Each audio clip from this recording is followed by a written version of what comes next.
My name is David Ferris. I'm a journalist and I just wrote a story for Sierra Magazine called Message in a Bottle. It's a story about what happens when the plastic we throw away gets into the ocean.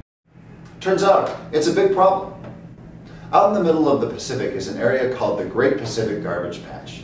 It's an area 2 or 3 times the size of Texas, filled with millions of tons of plastic trash that's poisoning our fish and our birds, and may even be endangering our own health. When our throwaway plastic escapes into the ocean, it doesn't just go away.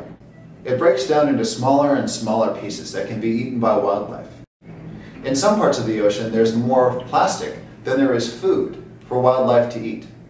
My story investigates the problem of plastic in the ocean and looks at what governments can do to solve it. But I often get the question, what can an everyday person do to prevent plastic from poisoning our ocean? Here are a few simple tips. Number 1, don't toss it.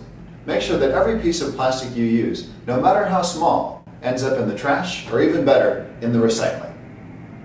Number 2, pick up plastic, even if it isn't yours.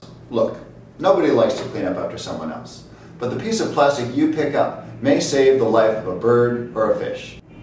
Number 3, use it again. This is a styrofoam plastic box that I used to get food from the lunch cart down the street from my office.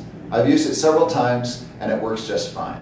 Look around you for pieces of plastic that you used just once that you could use again. Number 4, don't use plastic at all. Buy a canvas bag to replace all those plastic bags you bring home from the store, and buy one reusable bottle to replace all those plastic bottles that you buy. Number 5, educate yourself. These have been a few small tips, but there's so much more that you can do to prevent plastic from poisoning our oceans. Visit the Garbage Patch page at my website, theferrisfiles.com, for a link to the story, to learn more, and to meet some groups who are really making a difference. Now watch that plastic, and thanks for listening.